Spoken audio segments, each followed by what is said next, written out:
Democrats reportedly in full-blown panic mode this morning over President Biden's performance in Thursday night's debate, including this. Child care, elder care, making sure that we continue to strengthen our healthcare system, making sure that we're able to make every single solitary person eligible for what I've been able to do with the with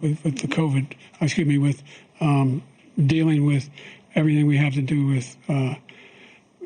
Look, if we finally beat Medicare. Thank you, President Biden. It was a little awkward to watch. Let's talk with Dr. Tom Pitts, a quadruple board-certified neurologist. Dr. Pitts, great to see you again. What happened there?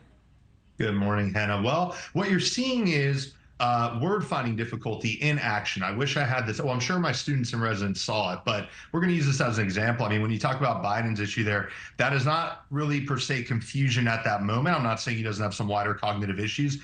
What happens is when you get older, the brain degenerates, specifically the left frontal temporal area. When you see something, your brain puts out like the first 5 or 10 things that could be it. A furry animal, it might say cat, cheetah, tiger, leopard, and little by little, you pick the correct one. In this setting, when you can't get there, you pick a close thing. So if you saw a cheetah, you might call it a lion. And that's why he came up with, we beat Medicare after. That's not what he was thinking or wanted to say, but that's what happens with progressive kind of aphasias and degeneration and word-finding difficulties.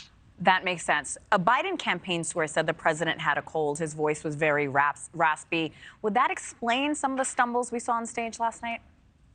Hannah, I got to be an American ahead of everything because I am a Democrat, to be honest. But let me tell you something. I don't want this to be like the Soviet Union either, or North Korea, where it's just like ridiculous. I mean, no, he didn't. Whether he had a cold or not, that's what happens. You see monotone, hypophonia, and degenerative diseases like Parkinsonianism and Alzheimer's. People become more monotone and soft like that. That's one of the first indicators I have when people don't have tremors and Parkinsonism or an Alzheimer's is a soft monotone voice. We may also see smaller handwriting as well. That has to do with degeneration of the brain, nothing to do with a cold. On the other side, former President Trump, he played down questions about his age as well, saying he successfully passed mental acuity tests. He was talking about his golf game. Do you have confidence that he's up to the job? How did he do?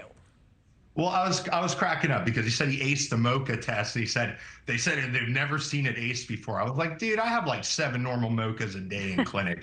Look it up, people. It's the Montreal Cognitive Assessment. It's a screening test. If you can't pass it, if you do pass it, we don't know that you don't have dementia. If you don't pass it, we know you're massively impaired because it's like, tell me the date, what animal is this? So it's not that impressive. We did a 4-hour neuropsych testing. What's more concerning is the personality disorder traits. Everything is a superlative, the biggest ever. Hannah, what if we got on the show and I said, we have a medicine, it's the best ever. They've never seen a medicine like it. People are saying that they've never seen anything like it. Imagine if I spoke like that to patients. So that to me is more concerning, although I do see some subtle indicators of word finding difficulties and repeating the same kind of learn maybe pre-rehearsed responses. He's better off cognitively than Biden, of course, but definitely there's much more a concern in the personality disorder kind of realm with him, narcissism and perpetual lying, essentially, and exaggeration.